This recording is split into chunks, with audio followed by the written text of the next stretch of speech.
Bonjour à tous. Aujourd'hui, donc, c'est Complément d'enquête, une émission de voyous, une émission de journalistes corrompus qui font partie d'une véritable association de malfaiteurs.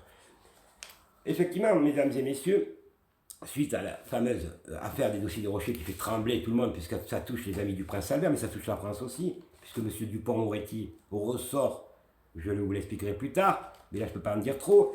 M. Dupond-Moretti, qui a des appointelances à Monaco, hein, qui, quand il y avait le Covid, était à Monaco sans masque, alors qu'il disait aux Français de ne pas sortir. Ça, vous ne le savez pas, mais c'est passé petit, dans les petits journaux, c'est un petit.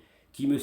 Dupond-Moretti, a des formations, connaît un personnage, Moroni, Christophe Moroni, pardon, cherchez le mot, qui est son meilleur ami, qui est un repris de justice et qui a volé à l'époque, en 2005 ou 2003, pardon, plus de 120 millions d'euros et qui continue à le fréquenter. C'est une belle fréquentation. Qui, M. Dupond-Moretti, a titre d'information, était l'avocat d'un terroriste. Alors aujourd'hui, ce monsieur veut nous donner des leçons de morale, mais il a oublié qu'il était l'avocat d'un terroriste. Hein, voilà. Alors, M. Dupond-Moretti, j'ai votre cursus, pas universitaire, hein. Non, votre cursus, ça fait peur. Vous allez dégager aussi. Et puis vous êtes impliqué dans l'affaire de Monaco aussi. Hein. Ah oui, parce que vous ne le savez pas, parce qu'il a été mis en examen, il passe au mois de novembre, parce que le juge Levrault, que moi, magistrat français, j'ai soutenu publiquement, ils ont voulu me la faire payer très cher, hein, ces gens-là, qui a mis en examen que des têtes, les grosses têtes à Monaco, ils l'ont dégagé de Monaco. Et M. Dupond-Moretti, qui était l'avocat d'un des mis en cause, d'un policier de Monaco, véreux bien entendu, il s'est acharné sur ce magistrat français qui est actuellement à Nice. Alors je voudrais saluer ce magistrat français qui a fait honneur à la France en principauté de Monaco, et je voudrais le remercier parce qu'il a vraiment été impartial et honnête. Quant à vous, M. Moretti, on vous connaît, vous êtes un gros porc. Message est clair, et surtout qui fréquente des gens peu recommandables. Alors des leçons de morale avec M. Darmanin, on n'a pas à en recevoir. Quant à Benzema, c'est une honte, ce que j'ai entendu. Je ne vais pas aller sur la forme, sur le fond, que lui ferait partie de... C'est des accusations infondées. Vous avez des preuves, M. Darmanin? Aucune preuve. Et vous vous permettez, vous, de donner des leçons de morale alors que vous étiez dans les bordels et que vous avez été accusé de viol à plusieurs reprises. Mais vous n'avez pas honte, c'est ça la France. Quant à M. Macron, il nous raconte n'importe quoi, il a mis le chaos à la France. C'est vous, les hommes politiques. C'est vous qui représentez la France. Vous l'avez coulé, la France. Et là, on est au bord en plus de la guerre civile, à cause des journalistes, de compléments d'enquête, entre autres. Alors, complément d'enquête, c'est quoi? Le dossier du Rocher sort. Mais avant que ça sorte sur les journaux, complément d'enquête, bizarrement, la journaliste ukrainienne me contacte. Donc j'ai toutes les preuves, bien entendu. Contact par email, machin, il faudrait qu'on vous interroge sur le dossier du Rocher. Donc il n'y avait pas la presse qui en parlait.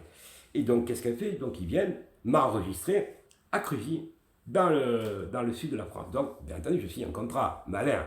C'est bien que pour m'avoir, et j'ai tous les emails. Donc je signe un contrat, et elle me dit, voilà, monsieur Garofalo, vous passez telle date, là, puis ça remis, c'est remis, c'est remis. Puis la date, ça y est, c'est officiel, c'est le 11 mai. Donc j'ai ici comme témoin, et je n'ai pas besoin, parce que je l'ai par email, que je vous montrerai, sinon je n'arrêterai pas de vous montrer les dossiers. Elle m'écrit, donc le jour même, elle me dit, monsieur Garofalo, vous passez ce soir. Ben oui, j'ai été enregistré, normal. Qu'est-ce que je fais? Je vois que je ne passe pas.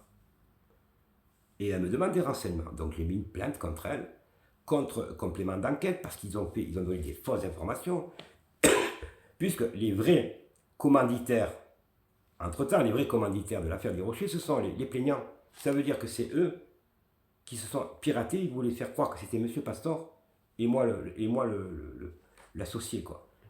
Le complice, voilà. Donc je crois que Noël a lu mes plaintes et les documents, je rigole pas. Des documents tellement explosifs que ça met en cause, je le répète, Laurent Anselmi, véreux franc-maçon, M. Didier Lénotte, qui s'est fait jeter d'ailleurs aussi, comme Laurent Anselmi, par le prince maintenant il n'y a pas longtemps, franc-maçon, M. Claude Palmaro, comptable qui menace le prince Albert de dévoiler des dossiers, donc jeté franc-maçon, M. Thierry Lacoste, avocat parisien, qui était l'avocat du prince terminé, circulé, peut rien avoir, mis en examen, de M. Yves Romestan. Alors lui, c'est un cas, je ne peux pas en parler, c'est trop long, impliqué dans cette affaire, donc une plainte. Et puis, on retrouve un magistrat véreux, Raymond Morgan, donc j'invite le prince à le dégager très rapidement, et madame Sylvie Petit-Leclerc, qui était ancienne procureure de Caen, qui s'est retrouvée à Monaco, et qui a couvert les agissements de ces messieurs. Voilà. Alors je dis à monsieur, comment il s'appelle, garde des Sceaux, monsieur Dupond-Moretti, de la rappeler urgemment en France. Parce que Monaco n'est pas l'Afrique, monsieur. Ouais, Monaco est un pays souverain indépendant. Alors je suis un homme politique, je pense de haut niveau quand même dans mon pays, hein, puisque j'ai eu 18,7%. Et je dis, l'Afrique c'est terminé. Vos magistrats français, vous les reprenez dans votre pays. Parce que vous placez toujours des francs-maçons, c'est ceux qui vous ont couvert vos agissements, ces merdes, ces voyous, ces criminels.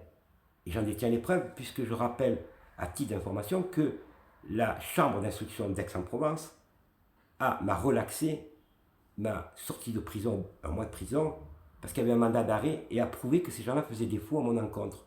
C'est un arrêt, monsieur, de la chambre d'instruction de France, votre pays, monsieur Dupond-Moretti. Alors, si vous avez fait des études en 1930, avant Jésus-Christ, c'était il y a longtemps, avant il fallait pas être avocat qu'une licence 3. Moi, ça fait 15 ans que je fais du droit. Pas 3 ans. Vous voyez la différence qu'il y a? Vous êtes un minable, un cafard, mais surtout vous êtes franc-maçon. Vous avez oublié de le dire, monsieur Dupond-Moretti, à la Grande Loge nationale française. Ah oui. Où on couvre vos agissements.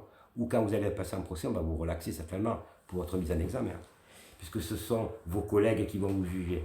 L'installation d'impartialité, il faut changer la Constitution française. Ceux qui veulent, la Constitution, je la connais, on peut la refaire, il n'y a aucun problème. Il faut la faire avec les Françaises et les Français, parce qu'on n'en peut plus. Le peuple français, c'est lui qui est souverain indépendant. Ceux-là, eux, ils sont souverains de rien. Ils sont élus par les Françaises et les Français. Alors, complément d'enquête, c'est ce complément d'enquête. Alors, cette journaliste, je découvre la vérité. J'ai saisi la juge d'instruction, bien entendu. J'ai saisi la chambre d'instruction à Paris, là. J'ai les preuves formelles que ces gens-là que j'ai cités, ces fameux plaignants, sont eux-mêmes, ils ont savamment orchestré un piratage inexistant avec la complicité des journalistes. Eh oui, du Monde, j'ai tous les articles, hein, du journal JDD, Le Parisien, le ci, le là. Alors ceux qui ne me connaissent pas, vous allez sur Le Parisien, vous signez, vous y faites Didier Garofalo, et vous verrez que déjà à l'époque, j'avais été reçu par un procureur hors norme, monsieur de Montgolfier, qui m'avait donné raison. Et j'avais saisi les ministres de la Justice, qu'ils avaient fait des enquêtes, et qu'ils avaient dégagé les magistrats par rapport à mes plaintes. Alors je dis à ces magistrats, et pas des petits magistrats, je dis à ces magistrats, à ces voyous, si vous n'avez pas leur place, nous allons vous dégager.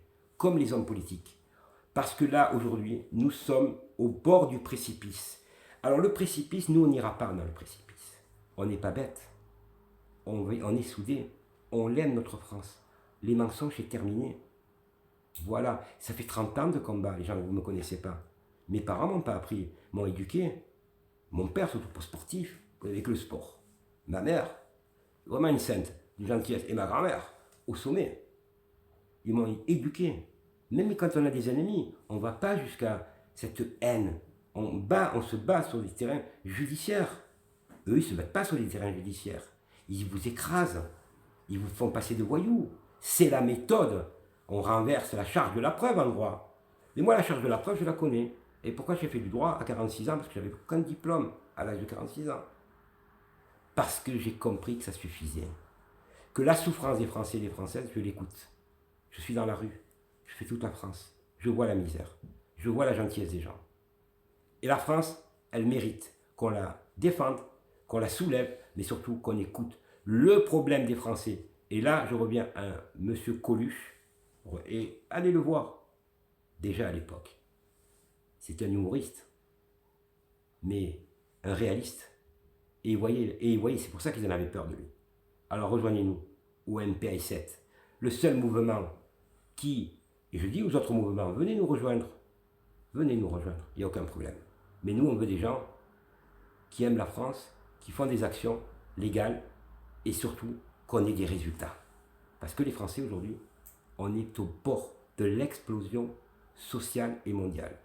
En tout cas, merci à vous tous et pensez-vous bien que je vais continuer à faire le tour de France. Et merci de venir au MPI7. Au revoir.